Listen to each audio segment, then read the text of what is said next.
Bonjour tout le monde, merci de nous suivre sur Studio Saint-Jean. Aujourd'hui, on va visiter le parc des Parulines avec deux spécialistes qui vont nous parler de tout ce qui se déroule ici. Si vous voulez en savoir plus, si vous voulez avoir de la diversité cet été, bien suivez-nous! Ici Louis Lemieux, votre fier député de Saint-Jean à l'Assemblée nationale du Québec. La chaîne télé que vous regardez en ce moment sur Facebook ou sur YouTube, c'est Studio Saint-Jean, la chaîne télé de votre député au service de la communauté, pour communiquer davantage, pour se connaître mieux et travailler plus ensemble. Et vous pouvez participer en nous suggérant des entrevues, des sujets et en partageant tout ce qu'on fait sur Studio Saint-Jean depuis 6 ans déjà. Merci d'être là. Bon visionnement. Bonjour Ariane Saint-Pierre de la ville de Saint-Jean. Bonjour. Bonjour Lauriane Monette de Bonjour. CIM. Bonjour. Qu'est-ce que c'est ta fonction chez CIM? Alors moi, je suis technicienne en bioécologie et assistante à la direction chez CIM Richelieu. Puis ça fait déjà plus de 10 ans que je travaille chez CIM. Oh, puis toi Ariane? Moi, Pour la ville? Oui, je suis conseillère en environnement. Donc, on fait la gestion des écosystèmes naturels de la ville. Donc, restauration des milieux naturels et conservation et gestion du parc naturel des Parulines. Puis tu as quelque chose à nous annoncer aussi pour un événement qui va avoir lieu ici le 15 juillet? Absolument. Le 12 juillet. Le 12 juillet. Donc, dans le fond, c'est une collaboration avec la ville de Saint-Jean-sur-Richelieu. Donc, la ville offre gracieusement à ses citoyens une activité d'interprétation. Donc, ça va avoir lieu le 12 juillet. Ça s'appelle Écho de chauve-souris. Donc, c'est de 20h à 22h en soirée. Et c'est une activité où on invite les gens à venir observer, dans le fond, les chauves-souris là, ici, dans le parc naturel des Parulines.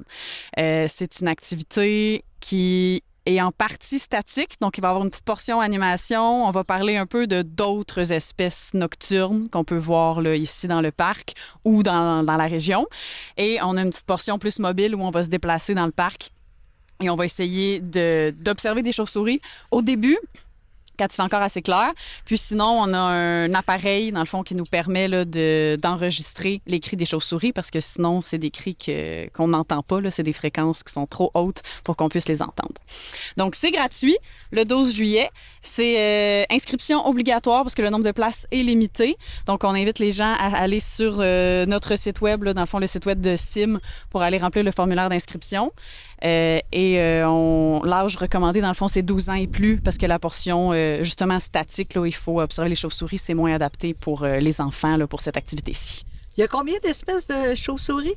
Alors, dans le parc naturel des Parulines, avec une collaboration avec la ville aussi, là, on réalise des inventaires et on a déjà identifié 5 espèces de chauves-souris ici dans le parc. Une espèce là, qui est très commune, que souvent c'est cette espèce-là que les gens vont voir proche de leur maison, la grande chauve-souris brune. Mais il y a 4 autres espèces aussi dans le parc qui sont des espèces qui ont des statuts de protection au niveau provincial ou fédéral. Donc, c'est vraiment une belle diversité d'espèces, là, dans le fond, qu'on a ici dans ce milieu naturel. Vraiment. Que vous avez géré aussi. Bien, dans le fond, c'est le milieu naturel de la ville, mais on collabore, dans le fond, avec la ville pour la portion animation, là, justement, les activités grand public comme l'activité Écho de chauve-souris. Puis on a une portion inventaire aussi où on récolte des données pour s'assurer que le milieu est bien préservé, en fait. Là. Ariane, parle-nous du parc ici. Oui, mais le parc, en fait, c'est une acquisition qui a été faite par la ville. C'est un 26 hectares de superficie de différents milieux naturels. Donc, on a des friches, on a des boisés, un étang, un cours d'eau, des milieux humides. Donc, on a vraiment une belle diversité d'écosystèmes qui nous offre plein de services écosystémiques. Donc, la ville a décidé de l'acquérir pour le conserver. Mais on ne veut pas le mettre sous une cloche de verre, tu sais. On veut laisser l'accès aux citoyens parce que les citoyens l'utilisaient déjà. Donc, il faut comprendre l'esprit là, du parc naturel. C'est le premier qu'on a à la ville. Puis l'esprit du parc naturel, c'est qu'on veut vraiment l'utiliser avec une faible empreinte écologique. Donc, on a des sentiers. On a le sentier multifonctionnel qui part de l'entrée et qui va jusqu'à l'étang, qui est un petit peu plus large et où ce qu'on permet les vélos. Mais sur les autres sentiers, ils sont un peu plus étroits. Puis on invite les gens à rester dans les sentiers pour conserver les écosystèmes qui sont à proximité. Puis c'est ça, dans ces autres sentiers-là, les vélos, on ne les permet pas malheureusement parce qu'ils ont un plus fort impact puis ils peuvent endommager là, les milieux naturels. Puis on peut venir ici toute l'année, même en hiver. Oui, le parc, il y a vraiment à toutes les saisons, c'est merveille. Le printemps, ça les oiseaux. L'été, là, en ce moment, c'est en fleurs, c'est magnifique. À l'automne, il y a des couleurs. Puis à l'hiver, on peut venir même en raquette. Des fois, si c'est un peu plus glacé, il faut avoir des crampons sous nos souliers. Mais quand on est bien équipé, là, on peut vraiment profiter du parc là, dans tous les habitats. Ce qui m'étonne ici, c'est la grande variété d'arbres. Oui. Oui. Il y a une variété incroyable.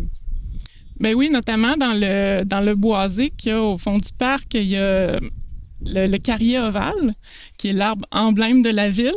C'est un arbre assez spécial là, qui a un statut de...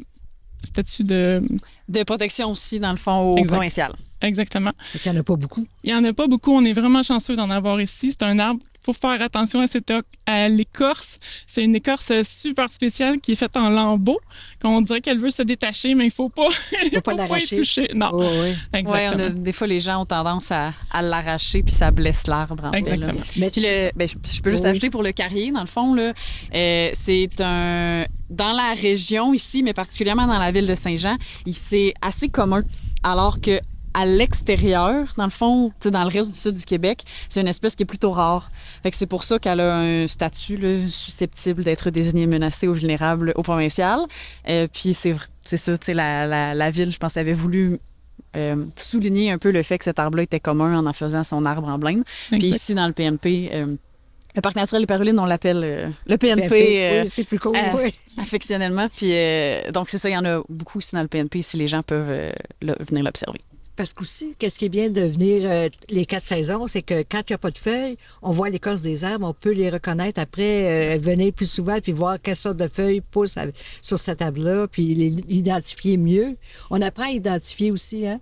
Oui, absolument. Puis, dans le fond, je fais une petite parenthèse, mais on a déjà développé par le passé des projets avec la ville aussi, avec les écoles qui sont pas loin ici, de venir avec les enfants. Fait que des projets éducatifs, justement, là, d'inviter la population, les enfants à venir découvrir la nature ici, dans le parc, parce qu'il est facile d'accès. C'est un parc qui est quand même relativement facile pour pas mal tout le monde là, de marcher ici. C'est pas trop difficile, il n'y a pas de pente et tout. Fait que, donc, il y a un bon stationnement aussi.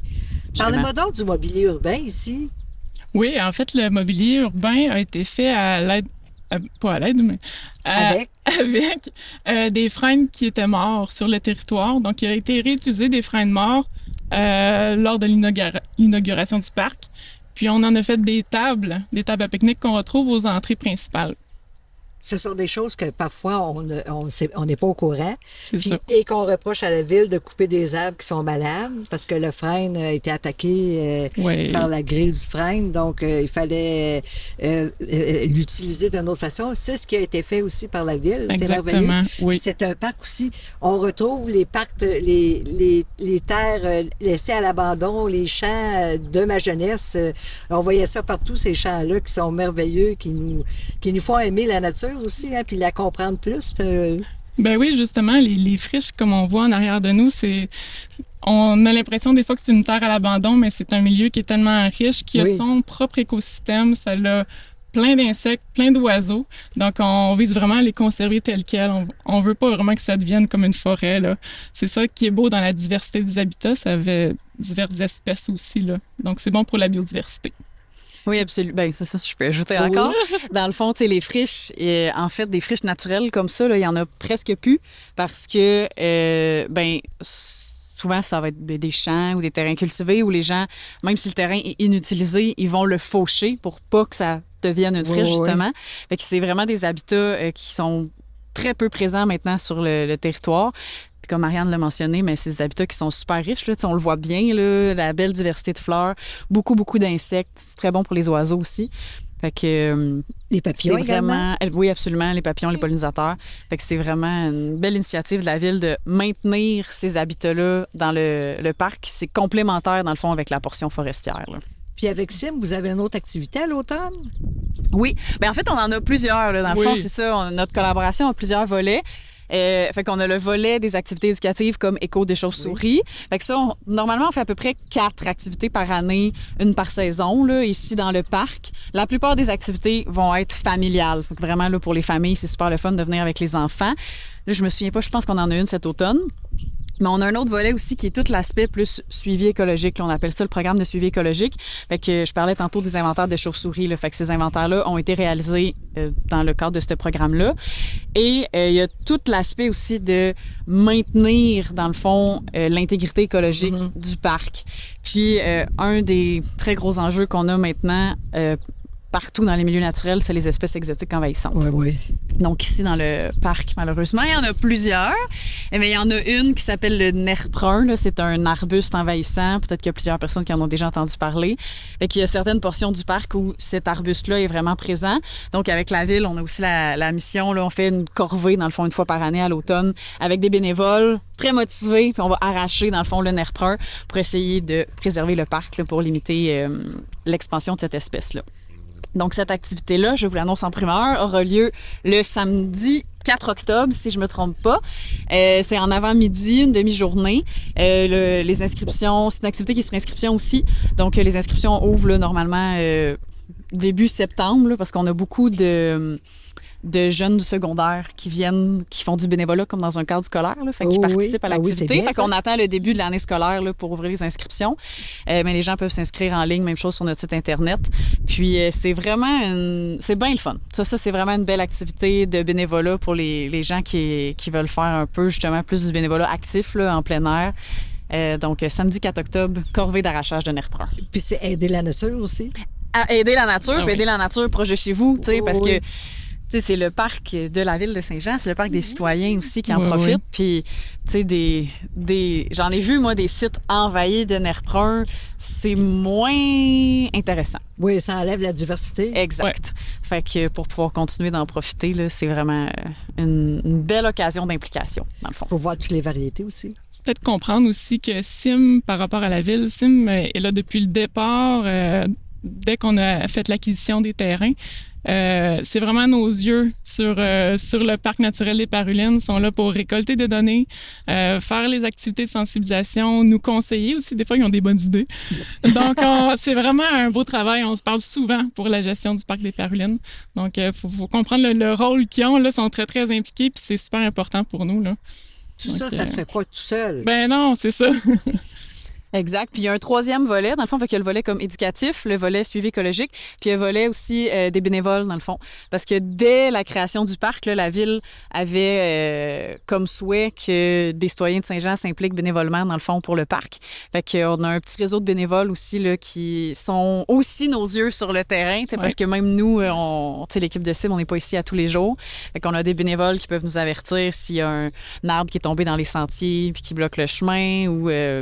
peu importe, là, d'autres, c'est un nid de guêpe, d'autres types de problématiques. Mm-hmm. Puis les bénévoles aident aussi à faire respecter la réglementation du parc, dans le fond, là, s'il y a des gens qui font du hors-sentier, ce genre de choses. Fait qu'on participe aussi, là, dans le fond, à dynamiser puis, le réseau de bénévoles. Ça a l'air de rien, mais c'est un grand travail d'équipe là, ici. Là. Oui, absolument. Ouais. Et depuis le tout début, c'est vraiment un beau projet. C'est ça, ouais.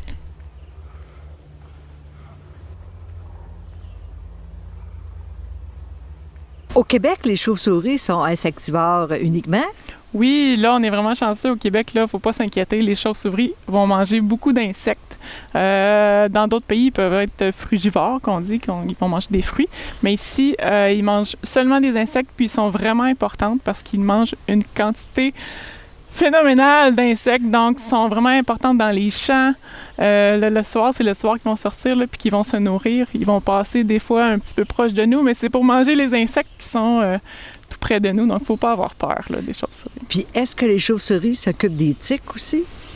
Ben oui, c'est sûr que c'est un insecte. Par contre, la tique ne va pas voler. La tique qui sont présentes dans les arbres vont se laisser tomber. Donc, je suis moins sûre pour celle-là. Mais sinon, au niveau des tiques, là, c'est sûr que c'est un insecte qui est présent dans nos milieux naturels. On peut en avoir dans notre cour aussi. Faut pas trop s'inquiéter par rapport aux tiques. Faut pas s'empêcher d'aller dans les milieux naturels. Faut juste prendre des bonnes habitudes maintenant. Donc, après avoir fréquenter un milieu naturel ou même être allé à l'extérieur dans un parc, peu importe le parc, faut se regarder. Il faut prendre l'habitude de se regarder chaque soir, vraiment toutes les parties de notre corps. Elles peuvent être vraiment minuscules. Donc, les zones chaudes plus particulièrement, je crois. Exactement, en dessous des bras. Les zones où on a des vêtements qui sont plus près, les chevilles, les genoux. Donc, il faut faire attention, s'observer à chaque soir. C'est une habitude à prendre, même si on ne fréquente pas des parcs, là. Ouais.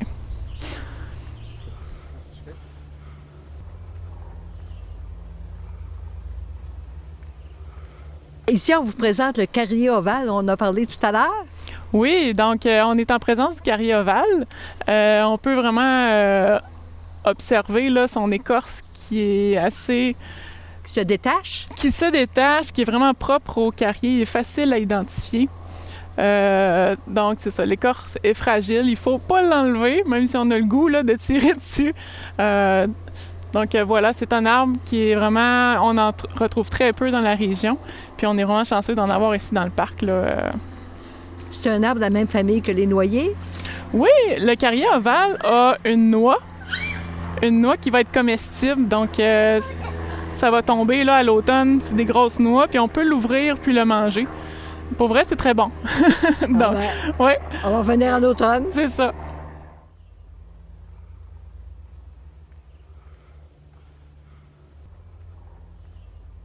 Il y a plusieurs portes d'entrée pour le parc. Moi, j'en connaissais juste une. Parle-nous donc de l'accessibilité de ce parc.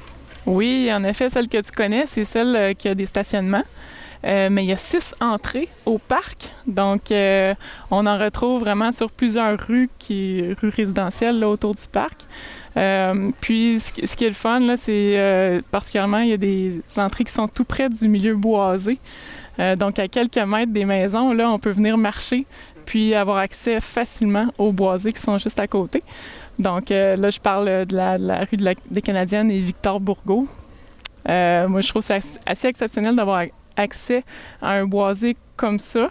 Le boisé, je ne sais pas si vous avez, mais ça prend tellement d'années avant que ça devienne mature comme ça, avant d'avoir des grands arbres, cet écosystème-là. Quand on y entre, tout de suite, là, en quelques mètres, on va y entrer puis sentir la fraîcheur. Quand il y a des canicules, là, il y a une très belle fraîcheur à l'intérieur. Il y a des oiseaux. L'air est pur aussi, là. Donc, c'est un bijou pour les citoyens. Pour les citoyens, ils sont chanceux, ces gens-là, d'habiter juste à côté. Oui. Puis, le parc naturel des Parulines a quand même 3 km de sentier. Donc, il y a moyen d'être actif là, à côté de la maison, dans un milieu naturel de proximité. Tout en le respectant. Oui, c'est important de rester dans les sentiers. Oui. Bien, merci beaucoup. Merci. Ça fait plaisir. Merci. Merci tout le monde. Surtout, venez ici au parc. On a tous nos sens en éveil. L'ouïe, on regarde, on voit la nature qui est si belle et une odeur extraordinaire. Ici, Lucie Crevier pour Studio Saint-Jean. À la prochaine.